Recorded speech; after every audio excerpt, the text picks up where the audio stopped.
اور جرم کی قربانی کے بارے میں شرع یہ ہے، وہ نہایت مقدس ہے۔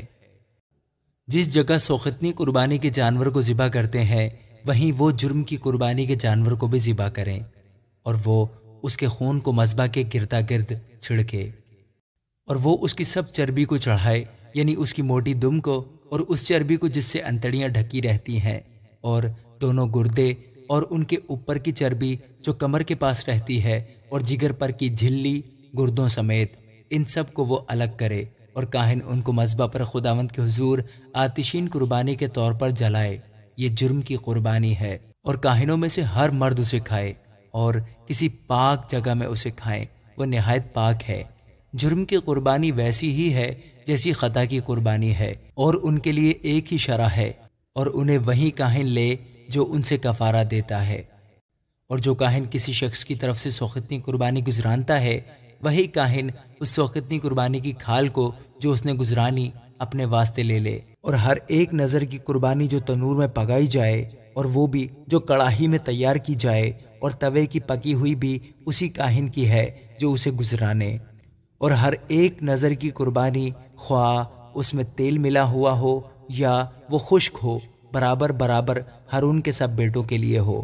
اور سلامتی کے ذبیحہ کے بارے میں جسے کوئی خداوند کے حضور چڑھائے، شرع یہ ہے کہ وہ اگر شکرانہ کے طور پر اسے چڑھائے تو وہ شکرانے کے ذبیحہ کے ساتھ تیل ملے ہوئے بے خمیری کلچے اور تیل چپڑی ہوئی بے خمیری چپاتیاں اور تیل ملے ہوئے میدا کے تر کلچے بھی گزرانے، اور سلامتی کے ذبیحہ کی قربانی کے ساتھ جو شکرانہ کے لیے ہوگی وہ خمیری روٹی کی گردے اپنے چڑھاوے پر گزرانے، اور ہر چڑھاوے میں سے وہ ایک کو لے کر اسے خداوند کے روبرو ہلانے کی قربانی کے طور پر چڑھائے، اور یہ اس کاہن کا ہو جو سلامتی کے ذبیحہ کا خون چھڑکتا ہے، اور سلامتی کے ذبیحوں کی اس قربانی کا گوشت جو اس کی طرف سے شکرانہ کے طور پر ہوگی قربانی چڑھانے کے دن ہی کھا لیا جائے، وہ اس میں سے کچھ صبح تک باقی نہ چھوڑے۔ پر اگر اس کے چڑھاوے کی قربانی منت کا یا رضا کا ہدیہ ہو تو وہ اس دن کھائی جائے جس دن وہ اپنی قربانی گزرانے، اور جو کچھ اس میں سے بچ رہے وہ دوسرے دن کھایا جائے۔ پر جو کچھ اس قربانی کے گوشت میں سے تیسرے دن تک رہ جائے وہ آگ میں جلا دیا جائے،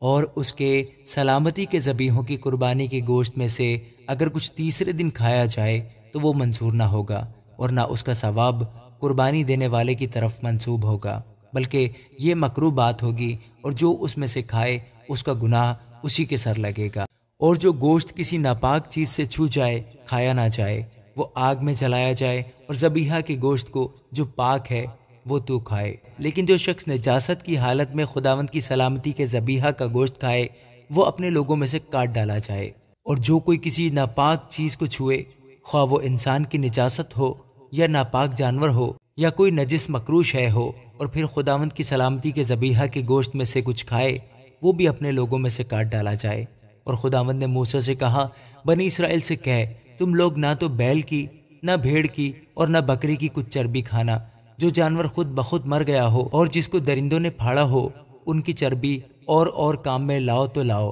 پر اسے تم کسی حال میں نہ کھانا، کیونکہ جو کوئی ایسے چوپائے کی چربی کھائے جسے لوگ آتشین قربانی کے طور پر خداوند کے حضور چڑھاتے ہیں، وہ کھانے والا آدمی اپنے لوگوں میں سے کاٹ ڈالا جائے۔ اور تم اپنی سکونت گاہوں میں کہیں بھی کسی طرح کا خون، خواہ پرندے کا ہو یا خواہ چوپائے کا، ہرگز نہ کھانا۔ جو کوئی کسی طرح کا خون کھائے وہ شخص اپنے لوگوں میں سے کاٹ ڈالا جائے۔ اور خداوند نے موسیٰ سے کہا، بنی اسرائیل سے کہہ، جو کوئی اپنا سلامتی کا ذبیحہ خداوند کے حضور گزرانے، وہ خود ہی اپنے سلامتی کے ذبیحہ کی قربانی میں سے اپنا چڑھاوا خداوند کے حضور لائے۔ وہ اپنے ہی ہاتھوں میں خداوند کی آتشین قربانی کو لائے، یعنی چربی کو سینہ سمیت لائے کہ سینہ ہلانے کے قربانی کے طور پر ہلایا جائے، اور کاہن چربی کو مذبح پر جلائے، پر سینہ ہارون اور اس کے بیٹوں کا ہو۔ اور تم سلامتی کے ذبیحوں کی دہنی ران اٹھانے کی قربانی کے طور پر کاہن کو دینا۔ ہارون کے بیٹوں میں سے جو سلامتی کے ذبیحوں کا خون اور چربی گزرانے، وہی وہ دہنی ران اپنا حصہ لے، کیونکہ بنی اسرائیل کی سلامتی کے ذبیحوں میں سے ہلانے کی قربانی کا سینہ اور اٹھانے کی قربانی کی ران کو لے کر میں نے ہارون کاہن اور اس کے بیٹوں کو دیا ہے کہ یہ ہمیشہ بنی اسرائیل کی طرف سے ان کا حق ہو۔ یہ خداوند کی آتشین قربانیوں میں سے ہارون کے ممسوح ہونے کا اور اس کے بیٹوں کے ممسوح ہونے کا حصہ ہے، جو اس دن مقرر ہوا جب وہ خداوند کے حضور کاہن کی خدمت کو انجام دینے کے لیے حاضر کیے گئے۔ یعنی جس دن خداوند نے انہیں مسح کیا اس دن اس نے یہ حکم دیا کہ بنی اسرائیل کی طرف سے انہیں یہ ملا کرے، سو ان کی نسل در نسل یہ ان کا حق رہے گا۔ سو ختنی قربانی اور نظر کی قربانی اور خطا کی قربانی اور جرم کی قربانی اور تخصیص اور سلامتی کے ذبیحہ کے بارے میں شرع یہ ہے، جس کا حکم خداوند نے موسیٰ کو اس دن کوہ سینا پر دیا، جس دن اس نے بنی اسرائیل کو فرمایا کہ سینا کے بیابان میں خداوند کے حضور اپنی قربانی گزرانے۔ آمین۔